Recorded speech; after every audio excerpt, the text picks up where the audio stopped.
I once read somewhere that the average American has 2 books on their shelf, the Bible and a book by Stephen King.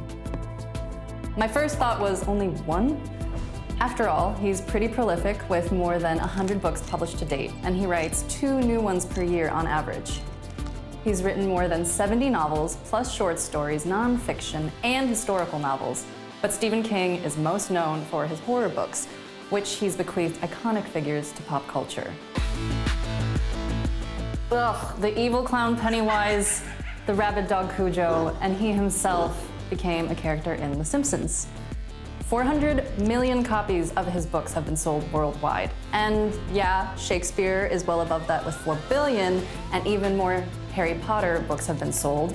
But 400 million is still a lot of readers. That's more readers than the entire population of the United States. Meaning that you could make an entire nation out of Stephen King readers, and it would outnumber all of the US Americans on the planet. Maybe that's a concept for a new novel. Stephen King has won just about every award there is to win, and in 2014, President Obama presented him with the National Medal of Arts. But there's one thing I don't think we'll ever see.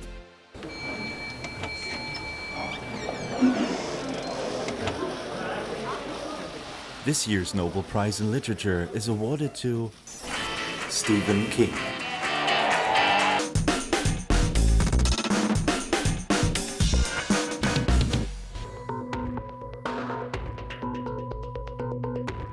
Why not? Let's just go with this thought experiment. After all, there are renowned voices advocating that Stephen King finally be honored with what is probably the most important and well-endowed literary prize there is, at just over $1 million. One of the many wonders of democracy is that every once in a while the masses get it right. Just this once, the Academy should bestow the award upon someone people actually read. Or the French-Moroccan author Leila Slimani, who won the prestigious Prix Goncourt for her novel The Perfect Nanny. I love Stephen King. I think that Shining, you know, everyone speaks about the movie, but the book Shining is an excellent book. Right. Really an excellent book. So if he was to win the Nobel Prize, I would be very, very happy. A French music duo has made their opinion known in a video. Nobel Prize to Stephen King, Nobel Prize to Stephen King. Let's see what ordinary readers have to say about it. So I wanted to ask people at Dussmann, Berlin's largest bookstore, what they thought. In your opinion, do you think Stephen King deserves to win the Nobel Prize in Literature? I don't think so, no. I think Stephen King would be rather commercial. Maybe he has another opinion, of course, but I think no. Nobel Prize for Literature, no. I'm not too sure, I guess. Yeah, I guess he could. I think he's, compared to many people, just extremely intelligent and has gone through so much, I think spiritually and intellectually. So I think, what better person? Why not? In your opinion, do you think Stephen King deserves to win the Nobel Prize in Literature? No, absolutely not.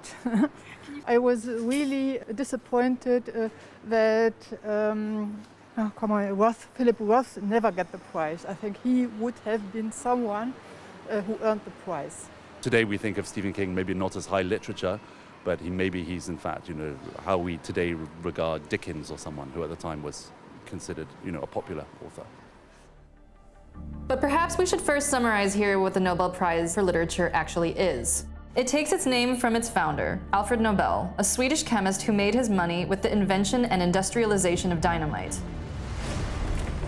Because this gave him a reputation as a killer, he wondered how posterity would view him, and shortly before his death, set up a foundation to award his fortune each year for those who have conferred the greatest benefit to humankind. In 1901, 5 years after his death, the Nobel Prize was awarded for the first time by the Royal Swedish Academy of Sciences. Do you see a woman anywhere here?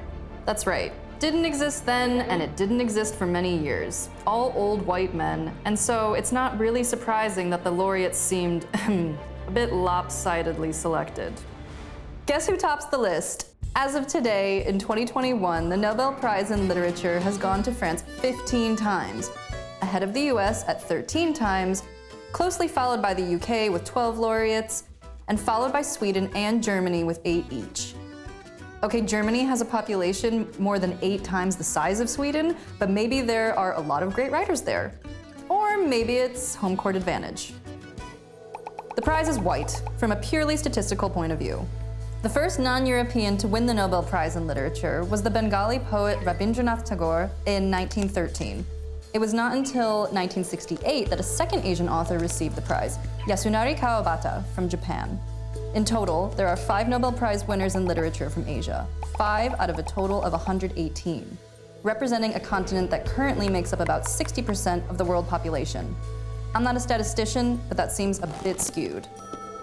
For the African continent, things look only slightly better. There are almost 1.4 billion people living there, but only 5 Nobel Prize winners in literature, and only 2 Black Africans, the Nigerian Wole Soyinka in 1986 and Abdul Razak Gurna from Zanzibar in 2021. The prize has been awarded 118 times, but only 16 times has a woman received it. The first was the Swede Selma Lagerlöf in 1909, and the last was the American Louise Gluck in 2020. Also among them, the American Pearl S. Buck, who was apparently too trivial and hailed fierce criticism at the time of the decision. But people also complain when the prize winners are not available in every bookstore. Or because women draw more criticism. In 2004, when the prize went to Austrian playwright Elfriede Jelinek, conservative critics screeched, "Feminist! Lefty!"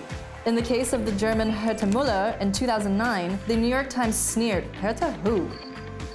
Which brings us to the question, do ordinary readers know the names of Nobel Prize winners in literature from the past? Excuse me. Oh boy. No, I have a complete blackout now. I'm the wrong person to ask that. I couldn't say. None. Like none. So the Nobel Prize in Literature means a lot of honor, but not necessarily eternal fame. The biggest hurdle for Stephen King, however, are the literary critics, most of whom still spurn him. His books are genre literature, and apparently that's ugh.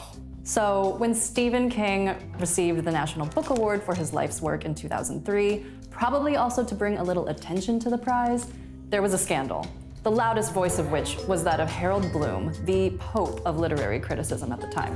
Another low in the shocking process of dumbing down our cultural life. I've described King in the past as a writer of penny dreadfuls, but perhaps even that is too kind. That they could believe that there's any literary value there, or any aesthetic accomplishment, or signs of an inventive human intelligence, is simply a testimony to their own idiocy. And how has Stephen King responded to it? Some criticism, he says, even spurs him on. Some has hurt him, but he just keeps writing. But he has a clear opinion about Harold Bloom. There are critics out there, and he's one of them, who take their ignorance about popular culture as a badge of intellectual prowess. Tony Magistrelli is a professor of literature and was Stephen King's research assistant for 4 years. He has written nearly a dozen books about him and believes that the view of Stephen King has changed, even among academics. Oh, I think it has been changing, and that's important for us to remind ourselves about. It has been changing. He won the National Book Award. His recent fiction, I would say in the last 20 years, has been reviewed quite favorably in major American publications, including the New York Times, the LA Times, the New Yorker, the New York Review of Books. Stephen King doesn't need the Nobel Prize for Literature for his fame. He already has it. And with an estimated fortune of around $370 million, he is one of the richest writers in the world. Hard to imagine, but there are fans who have read every Stephen King book available. We'll stick with the most famous. Carrie was Stephen King's first novel in 1974, when he was still a teacher and living in a trailer with his wife. Carrie is the story of a young girl who has telekinetic abilities that she uses against all her classmates who have bullied her for years, and against her religious fanatic mother who wants to kill Carrie. It's a slaughter of a book. The book, like almost all his stories, was made into a movie and made Stephen King famous. The Shining came out in 1977, a horror novel that gained a cult following 3 years later in the film adaptation by Stanley Kubrick. The story of Jack, a dry alcoholic, like Stephen King himself, takes a job as a janitor in a remote, snowed-in hotel and moves there with his family. The hotel is inhabited by ghosts who want Jack to murder his son. The finale, bloody and explosive. It was published in 1986 and is perhaps Stephen King's most famous novel. The book was made into a movie, twice. It is evil and appears in the figure of Pennywise the Clown, who mainly preys on children whom he brutally murders. A group of 6 boys and a girl take up the fight. Only by sticking together can they win. The infamous evil clowns that haunt our nightmares owe Pennywise a royalty check. But Stephen King can do other things too. 11/22/63 was published in 2011. Jake is a time traveler who tries to prevent the assassination of John F. Kennedy on November 22nd, 1963. At the same time, he hopes that this will prevent the Vietnam War and that he, Jake, can make the world a better place. But time resists being changed, and sometimes other disasters happen as a result of the change. The novel, adapted as a miniseries, brought Stephen King much praise, even from unexpected places. The New York Times called it one of the best books of the year and wrote that the novel was a meditation on memory, loss, free will, and necessity. For paragraphs like this, for example, "For a moment, everything was clear, and when that happens, you see that the world is barely there at all. Don't we all secretly know this? It's a perfectly balanced mechanism of shouts and echoes, pretending to be wheels and cogs, a dream clock chiming beneath a mystery glass we call life." Yet there are also many writers who count Stephen King among their role models, or who were inspired to start writing because of him, or who learned to write with him after reading his book, On Writing, a Memoir of the Craft. In it, he not only offers advice for aspiring writers, but also describes how he writes and what he considers important. Read, read, read. If you want to be a writer, you must do 2 things above all others: read a lot and write a lot. There is no way around these 2 things that I'm aware of. No shortcut. And very importantly, don't over-describe. Description begins in the writer's imagination, but should finish in the reader's. Walter Mosley, a legend among African-American crime writers, doesn't need writing tips from Stephen King. But he reveres his colleague. He gave King an overture at the National Book Awards ceremony. There's no writer in America more worthy of recognition for his contributions to literature, to literacy, and for his generosity to writers. Colson Whitehead, one of the most important voices in American literature, read him while he was growing up. In junior high, I was reading Stephen King and Isaac Asimov. It was those guys who made me want to write in the first place. Or Bret Easton Ellis, who himself wrote a horror novel celebrated by literary critics with American Psycho. He was a major writer for me as a kid and as an adolescent. I was thrilled every time a Stephen King book came out. I remember buying it and thinking it was the most epic horror novel, that it was the Ulysses of horror. German musician and author Thais Ullmann has retained his passion for Stephen King as an adult and has even written a song about his idol. Danke für die Angst, die mich noch manchmal überkommt. Ist es wirklich sicher, dass alles wiederkommt? Was ich übers Leben weiß, weiß ich aus Stand-by Me.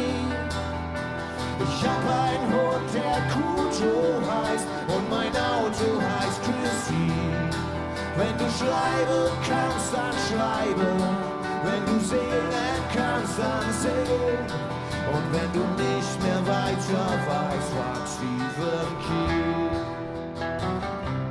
Zoe Beck from Berlin is a best-selling author, publisher, and translator herself. She believes that Stephen King may just be too successful to win the Nobel Prize for Literature. We have this kind of thinking, if many people like something, then it can't be high quality, because obviously if it's too many people, then it can't be good, because there's just the chosen ones who know what's good and what's not. If you're on an award committee like the Nobel, I think you have to ask a question. What makes somebody like this so popular? Is it just because he scares people? Or is there something else? What makes somebody like me write 12 books about him? I think there's a lot going on in his fiction, and it's got very little to do with his popular reputation. Or has the ship already sailed to award the Nobel Prize for Literature to yet another old white man from the Anglosphere? I wonder what the committee that selects the laureate thinks. At the moment, there are 4 men and 2 women. The youngest is 52 years old and the oldest almost 90. I have no idea what goes on in the Nobel Prize Committee. Maybe Stephen King will win one. Bob Dylan won a Nobel Prize for Literature. I don't even think about that committee. Who said that Stephen King will never get the Nobel Prize for Literature?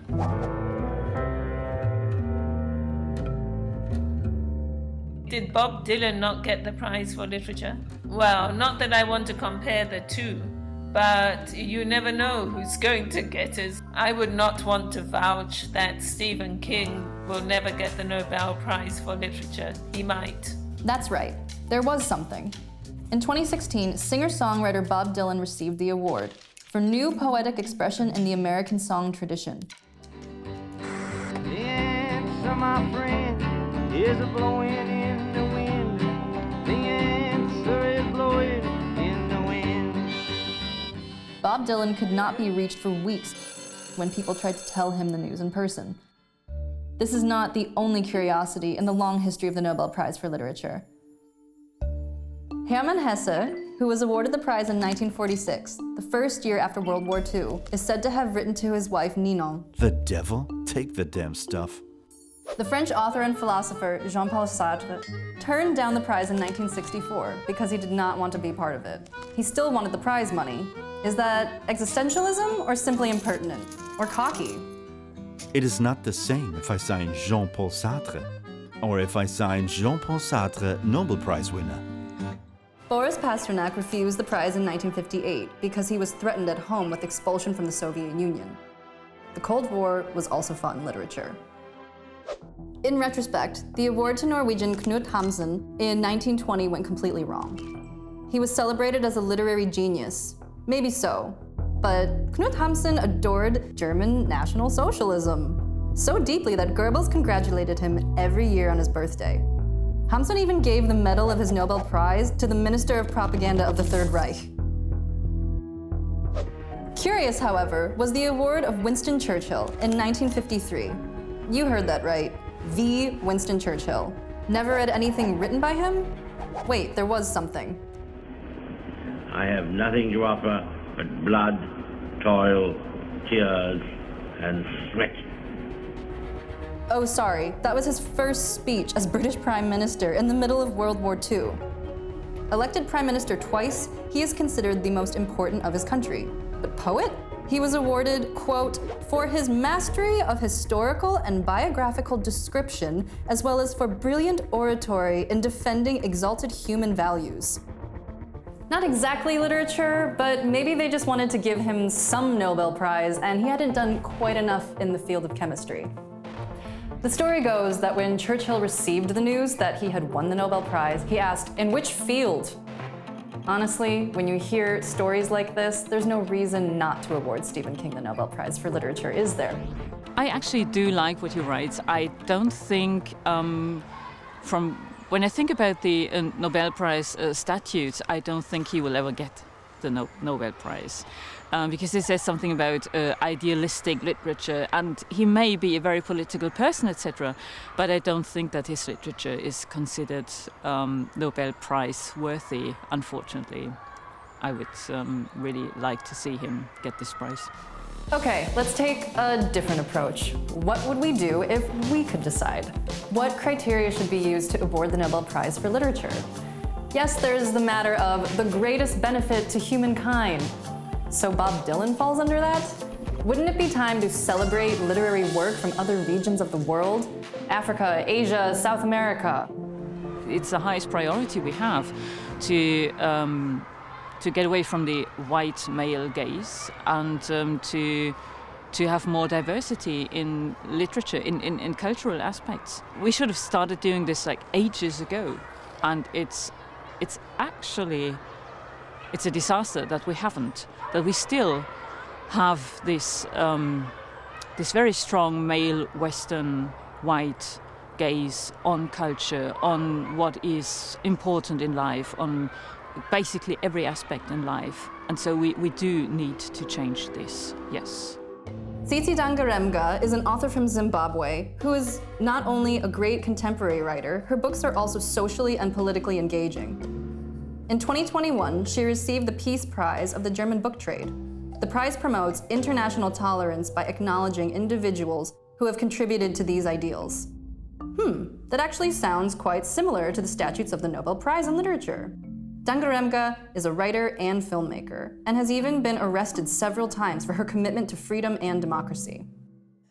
The stories of sub-Saharan Africa are stories that, more often than not, bring into question the global power structure that we live under today because of the way the world is built on imperialism that included the slave trade, colonialism, and the racism that exists today.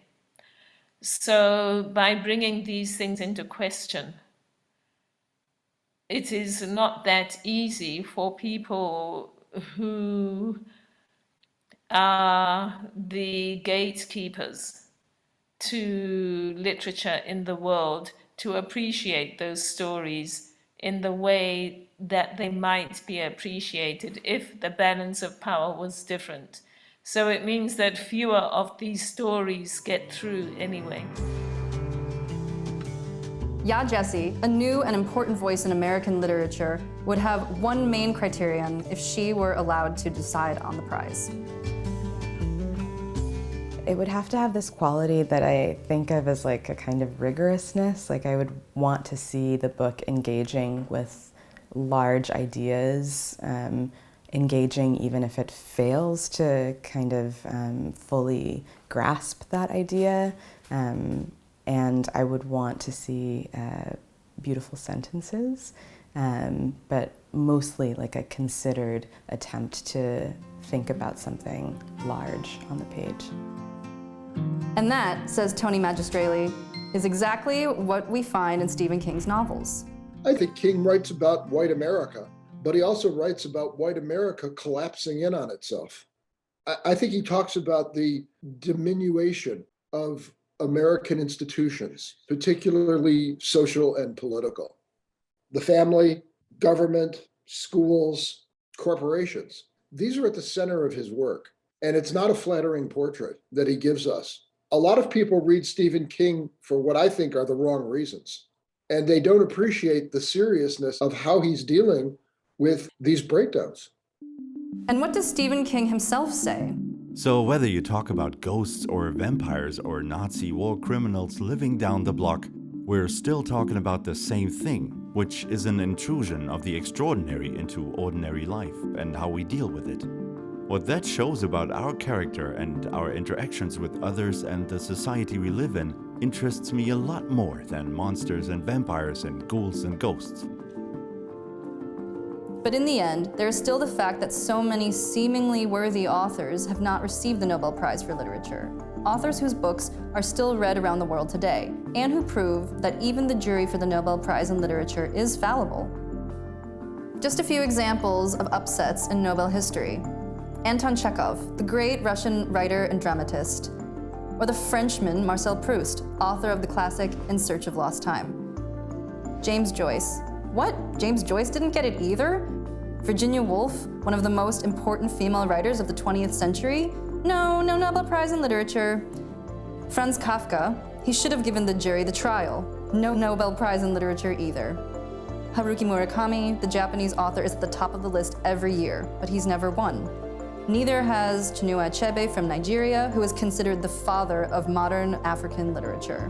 Alfonsina Storni, poet and writer of the Argentine avant-garde. Of course she deserved the prize too. And Maryse Condé from Guadeloupe. She keeps appearing on the lists in betting shops, but she has never won.